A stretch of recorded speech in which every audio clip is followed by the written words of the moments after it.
On va regarder un petit peu la première manip ultrason. Donc la première manip ultrason, elle est relativement simple.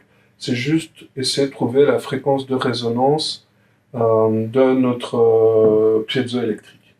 Donc comment on va faire? En fait, vous voyez qu'on a notre émetteur, donc c'est celui-ci qui est connecté au générateur de signaux, et le récepteur qui est connecté ici à l'oscilloscope sur le canal 1. Alors normalement, au niveau des réglages de l'oscilloscope, je pense que vous ne devez pas trop chipoter. Et pour le générateur de signaux, en fait, ce qu'on va essayer de faire, c'est trouver notre fréquence de résonance. Donc la fréquence de résonance, c'est finalement là où on va avoir le plus de signaux qui vont arriver sur le récepteur. Donc qu'est-ce qu'on va faire? C'est tout simple, eh bien, on va balayer les fréquences et essayer de trouver l'endroit où sur notre oscilloscope, on a le signal qui est avec la plus grande amplitude. Donc typiquement, ce serait plus ou moins ici. Voilà. Et puis après, qu'est-ce qu'on va faire? On va pouvoir mesurer la période. Donc ça, je vous réexplique pas parce que c'est expliqué juste dans le TPRC. Et grâce à la période, on va trouver la fréquence. Donc ici, cette manip-ci, qu'est-ce qu'on va faire? On va essayer de mesurer la vitesse du son. Alors, pour ça, on a un matériel en plus par rapport à l'autre fois qui va nous permettre de faire des trains d'onde. Parce que sans train d'onde, en fait, ça va être compliqué de mesurer la vitesse du son. Donc, je vous explique un peu comment ça fonctionne. En fait, on a le générateur ici qui va nous donner un signal de 40 kHz. On a vu que c'était la fréquence de résonance à peu de choses près. Il va nous créer des trains d'onde, donc ça veut dire qu'en fait, il va créer un signal sinusoïdal, mais pendant un laps de temps assez court. Alors, le laps de temps, on voit qu'on peut le régler ici. Normalement, vous n'avez pas besoin d'y chipoter, ça a déjà été réglé par nos soins juste avant. Et ça sort sur l'émetteur. Alors, ce signal-là, on peut le voir ici à l'oscilloscope, puisque ici, en fait, l'oscilloscope est mis en mode alterne. Donc alterne, ça veut dire qu'il va nous mettre le signal du canal 1 et en même temps le signal du canal 2. Et le signal du canal 1, c'est celui-ci. Donc ça ressemble à ça, les trains d'onde. Vous voyez, c'est une sinusoïdale pendant un très court temps.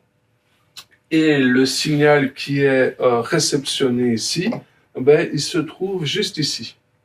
Alors vous pouvez observer que entre le train d'onde et le signal de réception, il y a un délai.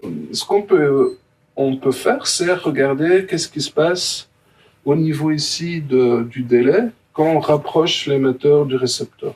Donc, je le rapproche et on voit qu'en fait, mon délai il diminue. Alors c'est logique finalement, puisque ce délai-là, il dépend de quoi? Il dépend de la distance entre l'émetteur et le récepteur. Donc, qu'est-ce qu'on va faire? On va tout simplement mesurer ici le délai de temps entre le train d'onde et le signal reçu. Alors, pour ça, en fait, ça va être la même façon qu'on mesure une période.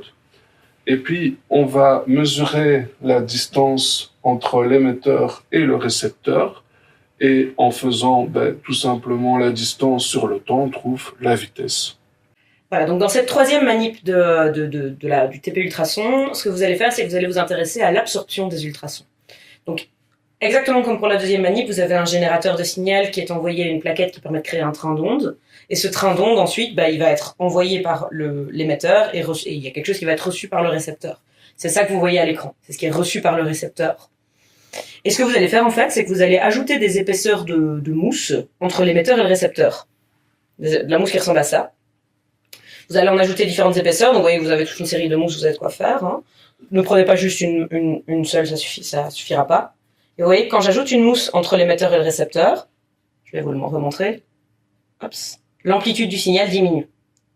C'est exactement ce à quoi vous allez vous intéresser. Vous allez donc mesurer l'amplitude du signal, d'abord sans les mousses, et puis ensuite avec différentes épaisseurs de mousse.